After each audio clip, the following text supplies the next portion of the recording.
Bienvenidos al episodio número 34 de Legal y Cotidiano. Mi nombre es Humberto Ávila y para mí es un gusto poder saludarlos porque esta vez el episodio del día de hoy es más especial. Tratamos de cambiar un poco la temática, ¿no? Y el día de hoy me encuentro junto al abogado Andrés Cervantes, quien es especialista en Derecho Constitucional, y junto al abogado Héctor Vanegas, quien es especialista en Derecho Penal. Y el tema del día de hoy básicamente es los delitos económicos, su injerencia social y también su afectación constitucional. Así que bueno, básicamente primero, antes de comenzar, quisiera darles las gracias a los dos por haber aceptado la invitación.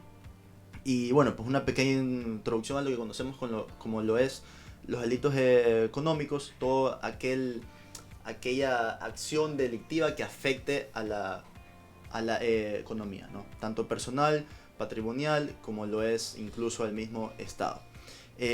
Ahora, no sé, quisiera dar paso quizás a uno de los dos, quien quisiera comenzar primero, dar una pequeña, no sé, definición acerca de lo que está pasando actualmente en nuestro país.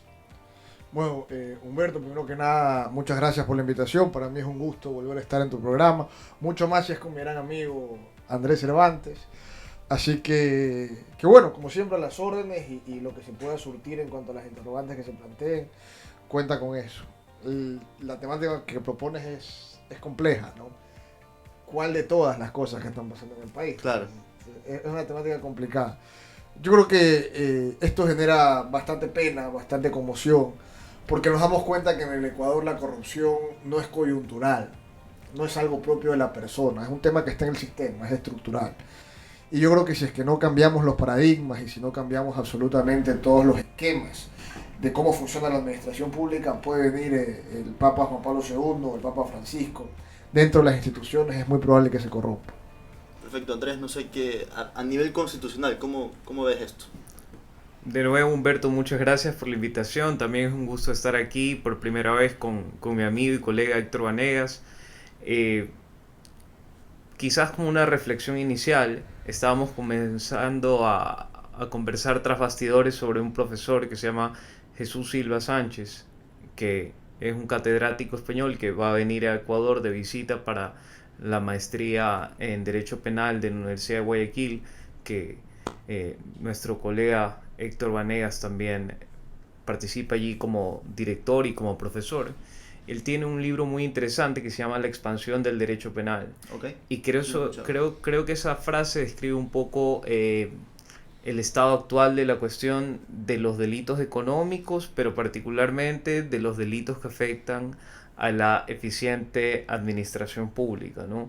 Estamos ante una expansión del derecho penal que se evidencia principalmente con las normas procesales, que los delitos no prescriben ni en la acción ni en la pena, que puede ser juzgado en ausencia, que se crean unos tribunales ad hoc especializados en Quito porque no existe al parecer ningún otro juez en el país capaz de juzgar estos delitos. Entonces se va creando un régimen penal de excepción, y yo sí estoy de acuerdo con lo que dice Héctor, de que este no es un problema ni coyuntural, sino más bien sistémico, que no tiene solución en el ordenamiento jurídico. Esto, digamos, es algo que escapa del derecho, lamentablemente. Correcto, y aquí eso también, ese tema lo quería tocar más adelante, que era el tema constitucional, ¿no? A nivel de la Constitución conocemos el artículo 233, que por ciertos delitos económicos pueden ser juzgados incluso en su ausencia. Pero, ahora bien, dentro de lo que son los delitos económicos conocemos que tiene una de las características que es supraindividual.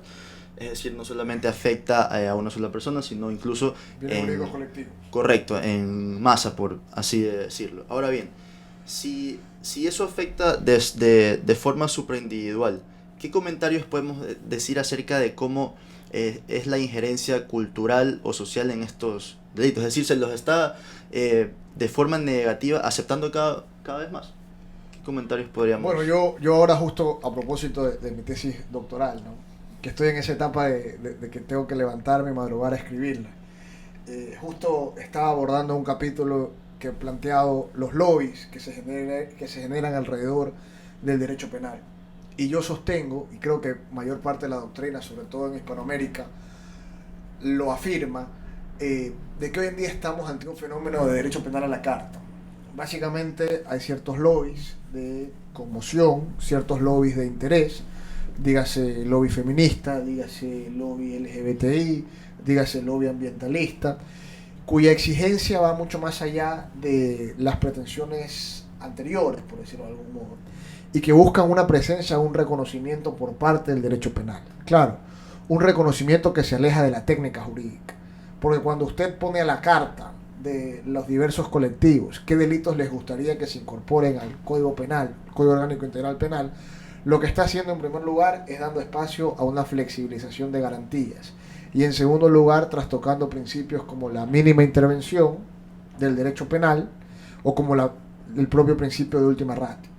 Entonces yo considero que hoy en día, si bien es cierto, los políticos se han aprovechado del fenómeno porque electoralmente les da réditos, a nosotros como juristas o como abogados, como doctrinarios o profesores, esto nos va a generar un problema desde la academia, porque finalmente tenemos que consentir que el derecho penal tal cual se ha estructurado, un derecho penal sólido, robusto, garantista, se termina deformando y los fenómenos no van únicamente en el marco de la expansión que comentaba Andrés, que es muy propia de la sociedad postindustrial, sino además hoy en día de esta sociedad que diversos sociólogos la han denominado del riesgo, del cansancio, de la transparencia, y podemos poner el epíteto que queramos, pero la realidad es que el contenido propio de la norma se ha flexibilizado tanto que hemos llegado al punto de que los lobbies deciden qué debe ser delito y qué no.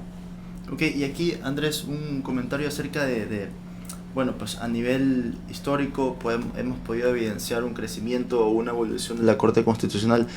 ¿Qué rol tiene aquí la Corte Constitucional? En cambio, en cuanto a las decisiones que toman los diferentes órganos jurisdiccionales, ¿cómo has visto este tema en cuanto a los delitos económicos y corrupción que se vive ahora? Yo insistiría en primer lugar en diferenciar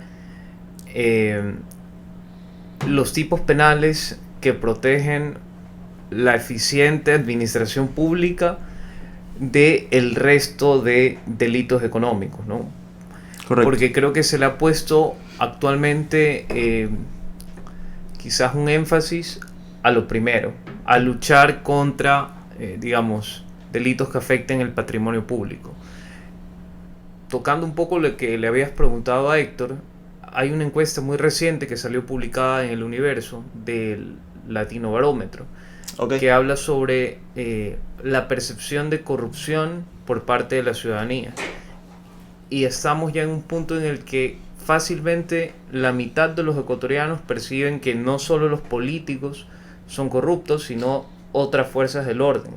Me refiero a policías, a militares, los jueces, la propia iglesia, en fin, digamos, todos los estratos del aparataje público y privado. Y estamos en un punto en el que ya la corrupción no se ve necesariamente como un delito o algo que esté mal, sino como un costo implícito de ciertas transacciones. Es decir, la corrupción es algo que cada día se va normalizando aún más. Entonces, me parece curioso porque tenemos una sociedad que lamentablemente no funciona bien, y tenemos un derecho que en cambio es hiperpunitivista, que flexibiliza todas las garantías procesales, que busca luchar como sea en contra de los delitos de corrupción, pero por otro lado parece que simplemente no funciona en la práctica y que las personas, me refiero a la ciudadanía en general, inclusive ya ha bajado los brazos. ¿Qué puede hacer la Corte Constitucional aquí? En realidad la Corte Constitucional tiene un rol que es contramayoritario. Okay. Porque toda la ciudadanía lo que quiere es seguridad a toda costa, ¿no? Pero el derecho penal no nos puede garantizar la seguridad porque es un contrafáctico, solo actúa cuando la norma ya ha sido violada. Entonces el rol de la Corte Constitucional más bien es limitar los excesos que pueden haber desde el poder legislativo, desde el poder ejecutivo y desde el poder judicial. Un ejemplo concreto: es inaceptable que desde el Poder Ejecutivo se diga abiertamente que se van a desacatar ciertas decisiones jurisdiccionales. Nos gusten o no, existe un sistema recursivo. El problema es que abres la puerta para ser selectivo, es decir, esta sentencia la obedezco, esta sentencia no. Peligroso, de nuevo, que desde el Ejecutivo se diga cambio todo un equipo policial que está realizando determinadas investigaciones de alto perfil, porque indirectamente minas la independencia del sistema de administración de justicia. Entonces, la reflexión a la que voy es, tampoco podemos sacrificar, bajo el esquema de una pretensión de seguridad, el Estado de Derecho y las garantías mínimas. Ok, claro, y es lo que está pasando ahora, pues no, es el ejemplo más claro que estamos viviendo ahora, el de haber quitado o apartado, por así decirlo, a la Policía Nacional o cierto equipo de la Policía Nacional y de la Fiscalía. Ahora bien, en el tema de las leyes, en cuanto a la normativa vigente, esto le preguntaba a Héctor hace algún tiempo atrás también, ¿qué piensa acerca de las leyes penales en blanco en cuanto a ciertos... por ejemplo, si hablamos de delitos económicos o que afectan a la economía, tenemos el agiotaje, que deriva a una norma inferior o de igual rango. Pero en este caso afectaría un poco quizás el principio de legalidad como lo mencionaba Héctor, pero en cambio yo lo veo de una forma en que no tanto lo afecta a nivel negativo, sino que incluso da un poco más de seguridad, porque a ver, no todas las normas pueden obtener o pueden abarcar todos los temas a nivel social, pero incluso te da esa seguridad de que te deriva a otra norma. Entonces, ¿qué opiniones tenemos acerca de eso? Yo ahí tengo una postura muy definida, ¿no es cierto? Y para mí el problema es que el ámbito de protección, el bien jurídico que busca, valga la redundancia, en proteger el derecho penal, siempre debe estar en la norma. Porque si no corremos el riesgo de no entender si es que la norma protege en demasía. Por ejemplo, el caso de los delitos económicos o medioambientales es un bien jurídico muy abstracto, porque finalmente hay un interés colectivo supranacional, como se ha entendido, y tú no sabes realmente qué es lo que está protegiendo la norma. En los delitos ambientales, yo puedo tirar, por poner un ejemplo, una jarra de B220 en el río Guayas y quizá no lo contamino, pero cometo delito ambiental, okay, aun cuando no cometo un daño lesivo. Entonces, lo propio cuando proteges demasiado poco, es decir, ¿qué es lo que busco proteger mediante el ámbito de protección de esta norma? Así que el problema es que abrir la puerta te va a dar lugar a muchas flexibilizaciones. Por ejemplo, hoy en día, los programas de compliance. ¿Qué terminan siendo? Terminan siendo una vulneración al principio de taxatividad propio del derecho penal. El legislador establece la norma penal y termina siendo una privatización del ámbito normativo que busca el legislador mediante los códigos penales. ¿Por qué? Porque finalmente el cumplimiento de un deber termina estando delimitado no en un reglamento publicado en el registro oficial, no en una norma publicada en el registro oficial, sino en un programa de gobierno corporativo, de una empresa privada, correcto, que nadie conoce y que el juez valora para determinar si la empresa en determinados casos tiene una atenuación de responsabilidad en el Ecuador, o en casos como España es eximida totalmente de responsabilidad. Entonces ahí hay posturas controvertidas, ¿no? Yo mantengo la tesis de que todo esto da lugar a la relativización del principio de legalidad. Pero hay otra postura que sostiene lo que tú dices. Por ejemplo, la profesora Mirencho Corcoy, catedrática de la Universidad de Barcelona, sostiene que las leyes penales en blanco son inevitables en una sociedad globalizada, que no podemos tampoco ser inocentes, etcétera, etcétera. Pero yo soy más puritano en ese sentido. Perfecto. ¿Y cómo es ese tema constitucional en cuanto al principio de legalidad? ¿Es absoluto, por así decirlo? Hay sentencias ya de la Corte Constitucional en la que se pronuncian respecto de la conformidad o no de la Constitución de un reglamento a la ley de minería que imponía sanciones, ¿no? Y ahí la Corte habla del principio de colaboración reglamentaria y justamente trataba los aspectos que comentaba Héctor hace un momento, ¿no? El derecho penal, como tiene reserva de ley orgánica, pues no puede mantenerse al día con los fenómenos de las sociedades postindustriales. Entonces, lamentablemente, los modus operandi de los delitos, nuevos conocimientos, hacen que las leyes se queden petrificadas y que ya no sirvan, ¿no? Y la única forma que ha encontrado, digamos, el Estado para mantenerlas vigentes es colaborando con el derecho administrativo.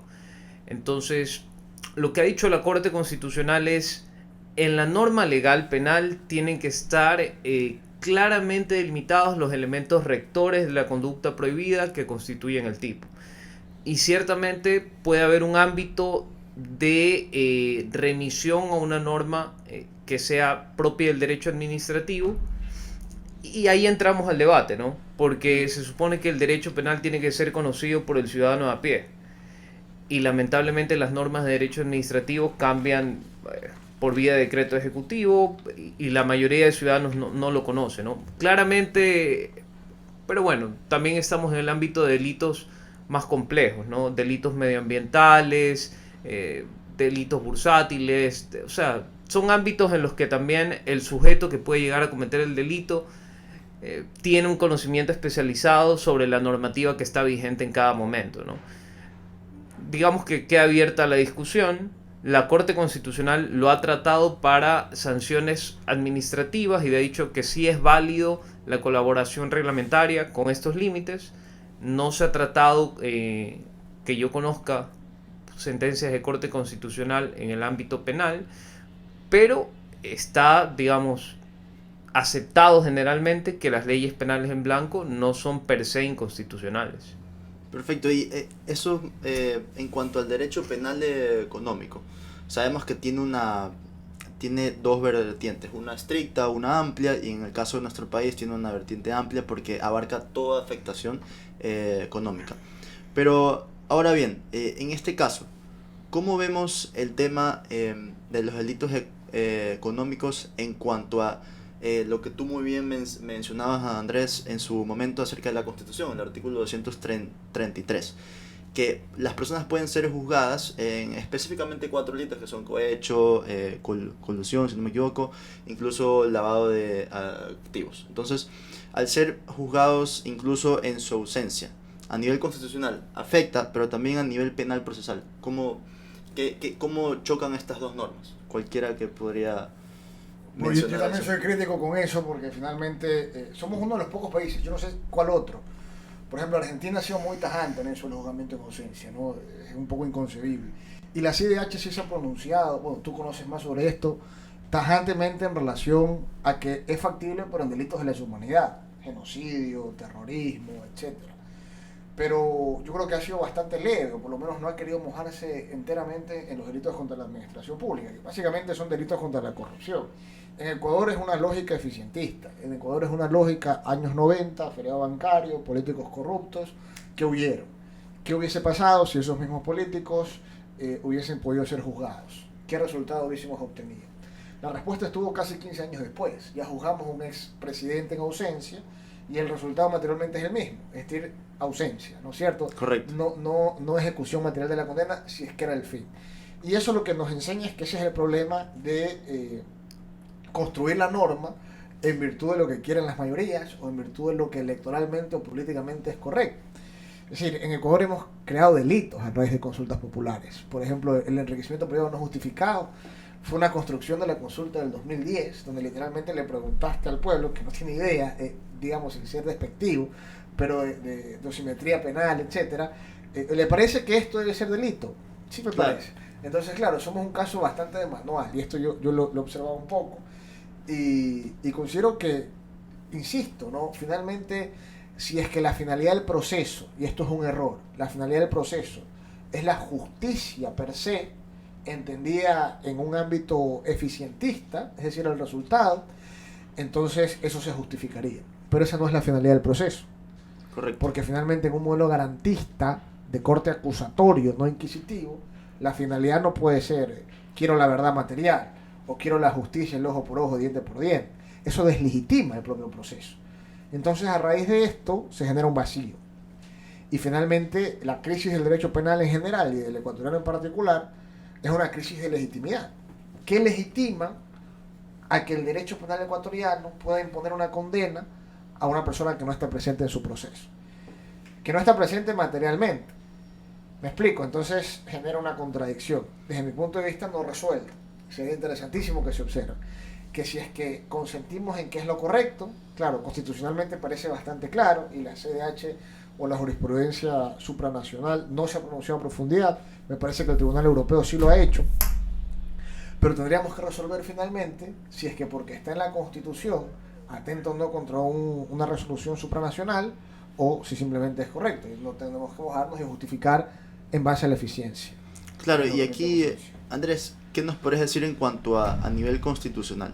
Vemos que estamos en un estado de derechos garantista, no se contradice en esta fase cómo vemos, es decir, la colusión de los derechos, porque se ve claramente afectado que, bueno, pues una de las garantías del procesado es que pueda ser juzgado, pueda tener ese derecho a su defensa.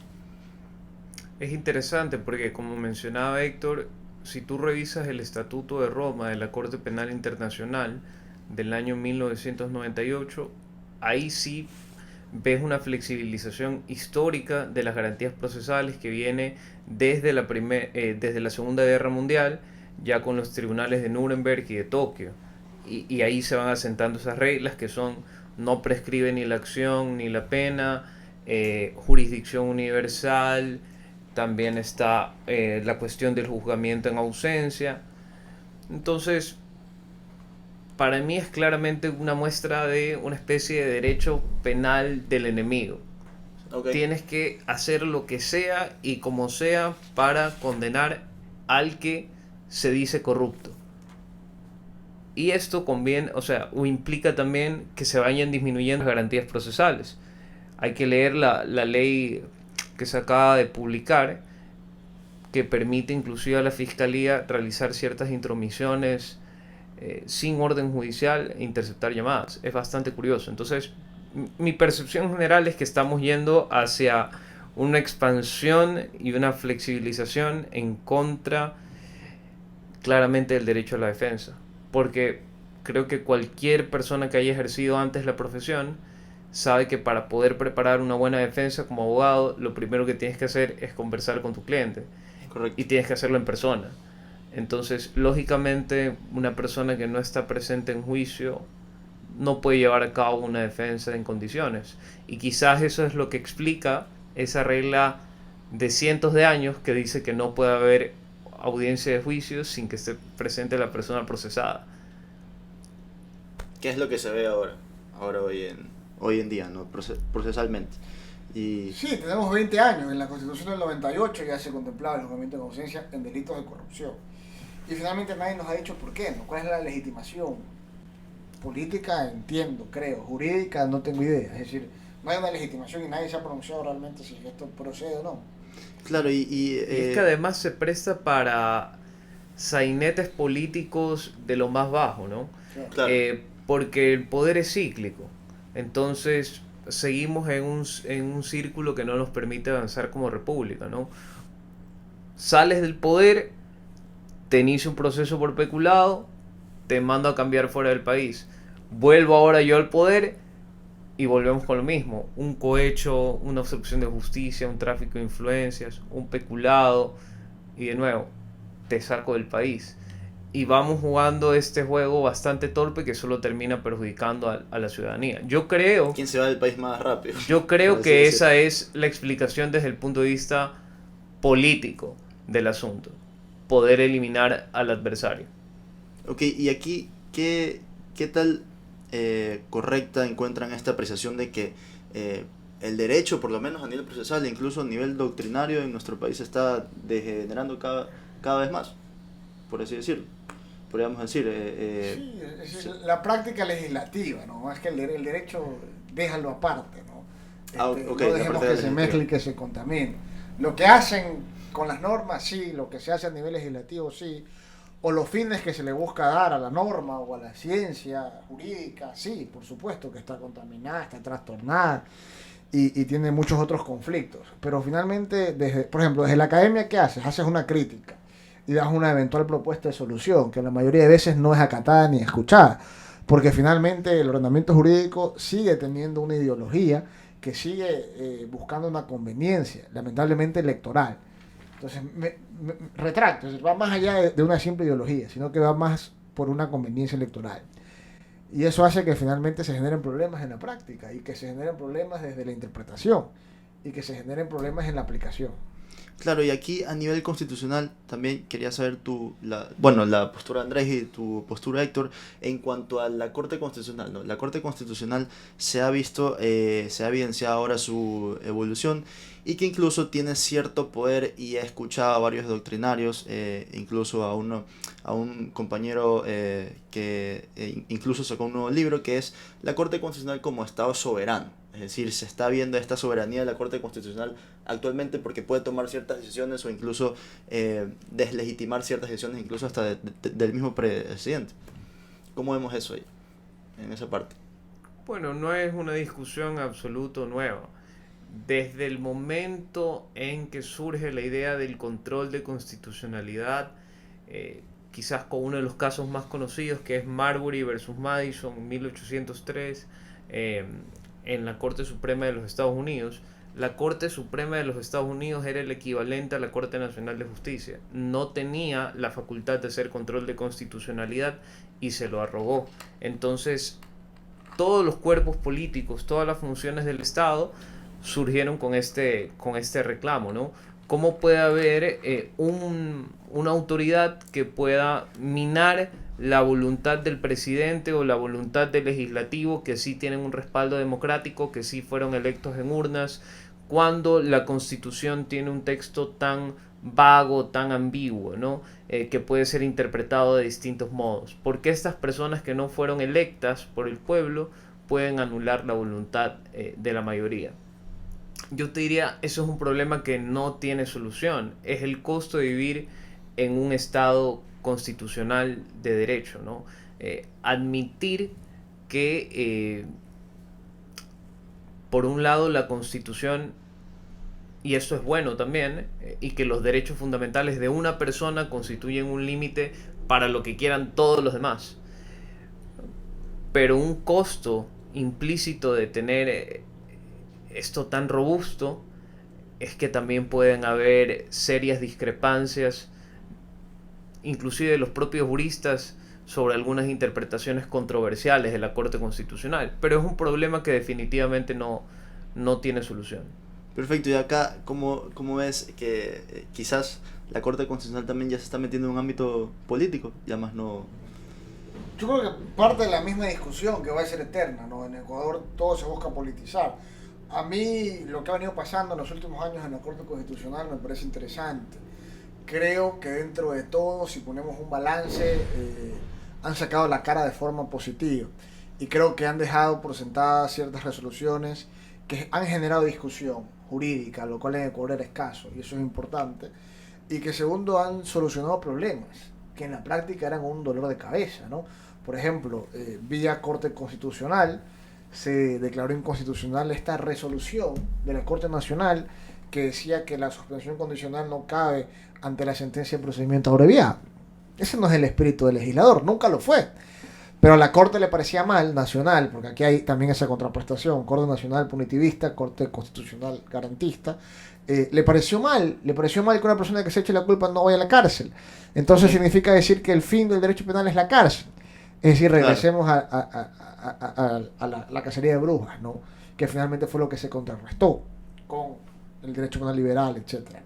Así que desde ese punto de vista a mí no me deja de parecer interesante, y yo creería que tendría todavía mucho trabajo pendiente, porque hay muchas cosas que no están resueltas, y las opiniones consultivas, de lo que sí soy crítico es de las famosas opiniones consultivas de la Corte Nacional, que ni ellos mismos entienden qué consultan y nunca resuelven nada, y finalmente dicen no sirve para nada lo que estoy resolviendo, pero ni siquiera hacen un análisis que tenga algún sentido, que sea importante estudiar o profundizar. Es una repetición de la norma. Es una repetición de la norma y punto, y no es vinculante y no resuelve absolutamente nada. Claro, el derecho tiene que interpretarse, tiene que construirse a través de la jurisprudencia y a través de la solución de cada caso concreto.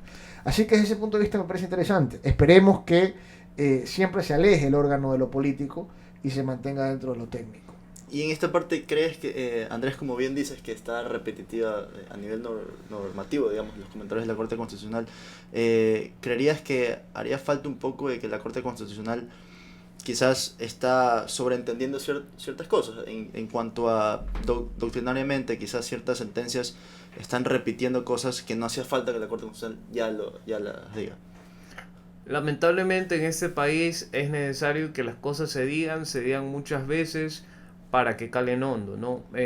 Yo te digo, la Corte Constitucional quizá es la autoridad u organismo que más ha innovado en el derecho penal ecuatoriano, mucho más que la Corte Nacional de Justicia, definitivamente. Un ejemplo clarísimo, los casos de laguna estructural y doble conforme. Crearon un recurso procesal donde no existía. Eso sí es verdaderamente garantizar la presunción de inocencia de una persona y el derecho a recurrir. Y así tenemos algunos casos en los que inclusive han modulado el Código Penal, ¿no?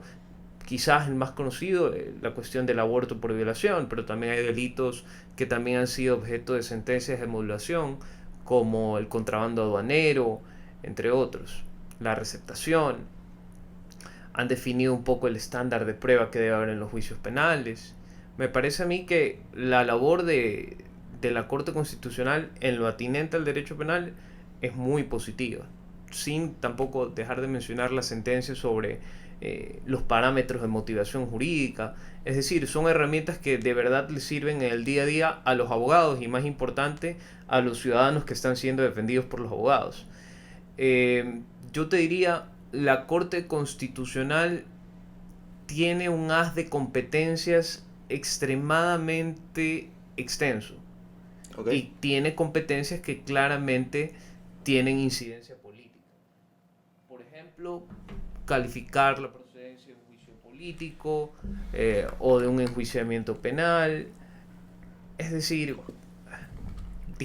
pronunciarse sobre la muerte cruzada. Excepción. La admisibilidad de la consulta. La admisibilidad de las consultas populares, de las reformas constitucionales. La Corte Constitucional es el verdadero poder soberano de este país, pero la Corte Constitucional puede o no puede ser política según la voluntad de sus integrantes, porque también la Constitución contempla que la destitución solo puede darse por miembros o a decisión de la propia Corte. Okay. Entonces no son sujetos de juicio político, no pueden prevaricar, no pueden ser responsabilizados por sus decisiones. Entonces no tienes incentivos para ser dependiente de ningún poder del Estado. Serás político en la Corte Constitucional en la medida que quieras hacerlo. Ok, y ya para casi ir finalizando, ¿no? Tenía dos temas pendientes. El primer tema era acerca de hablar básicamente sobre el lavado de activos y también lo que se está viviendo ahora actualmente con la corrupción.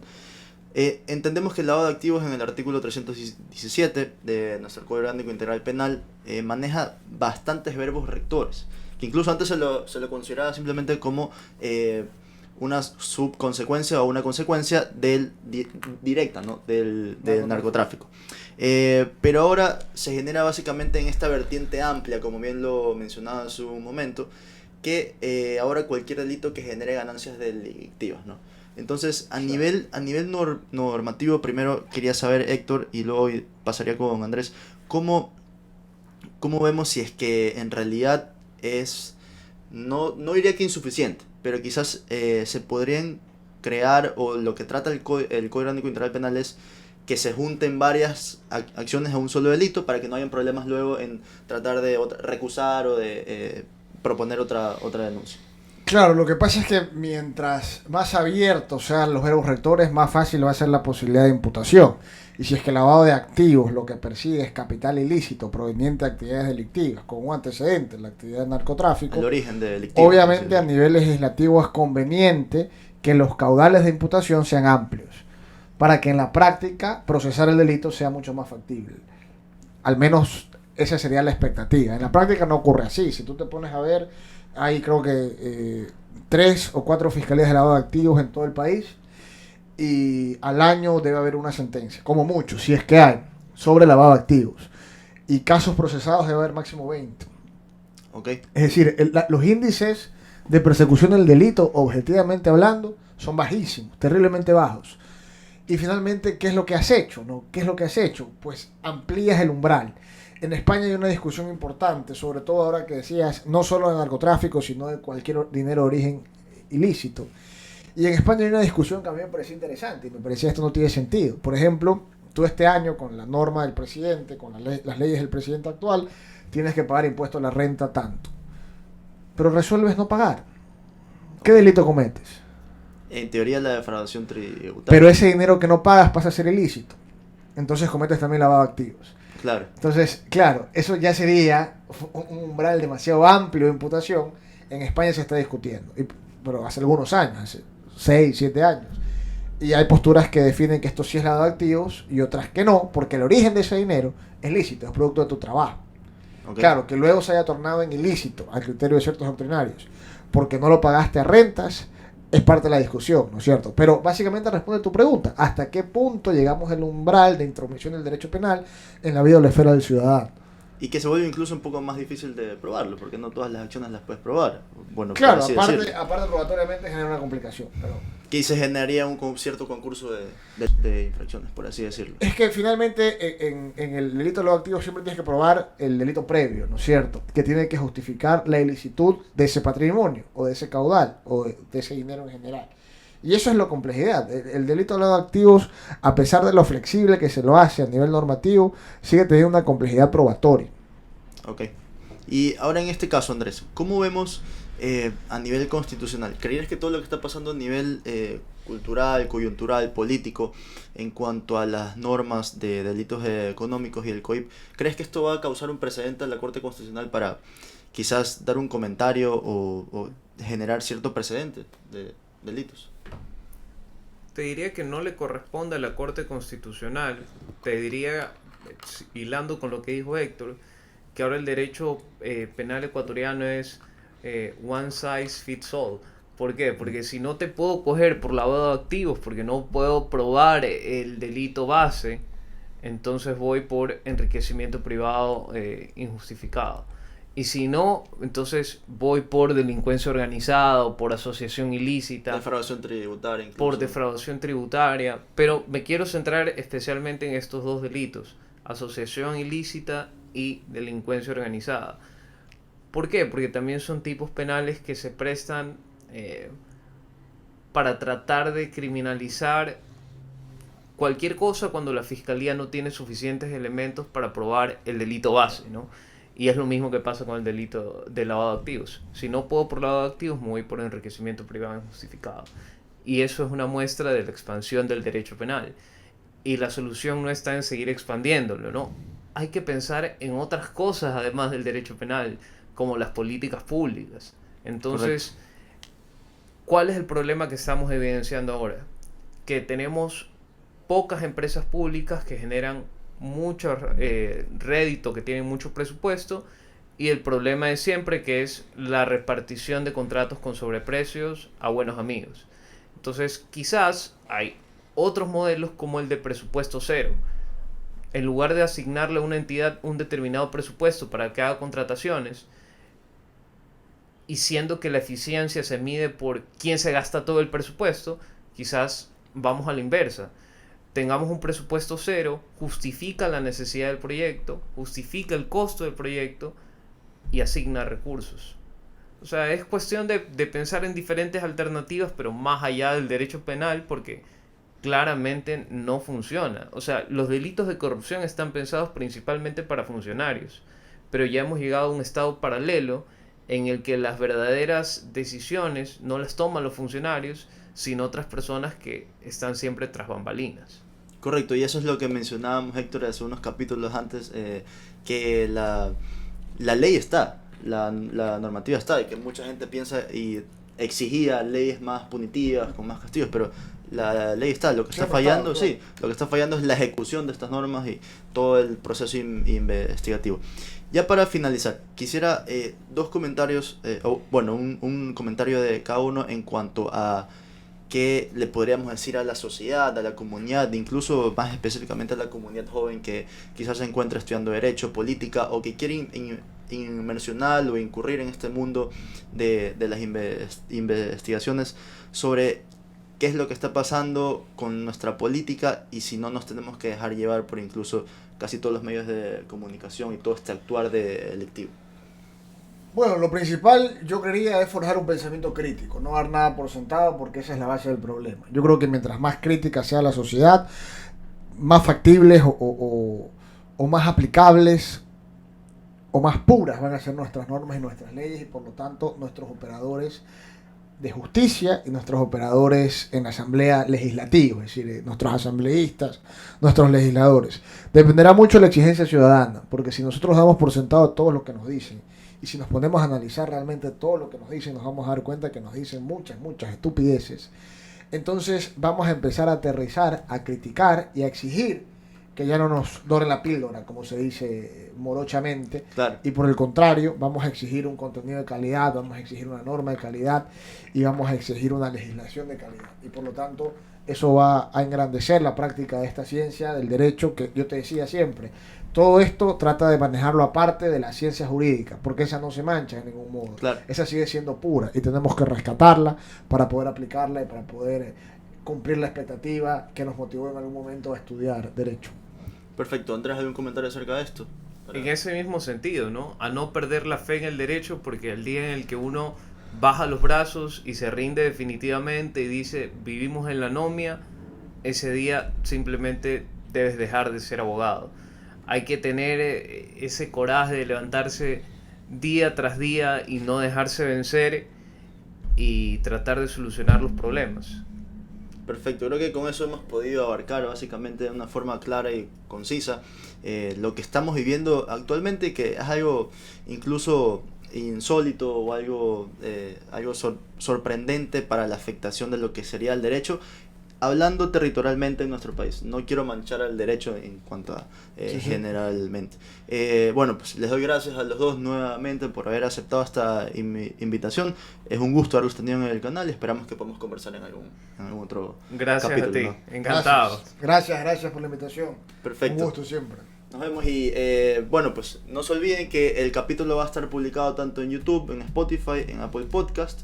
Y si nos pueden seguir también en las redes sociales como son Instagram y TikTok, estamos como legalycotidiano.es y en Twitter también como Legal y Cotidiano. Nos vemos hasta un nuevo capítulo y muchas gracias otra vez. Hasta luego. Gracias.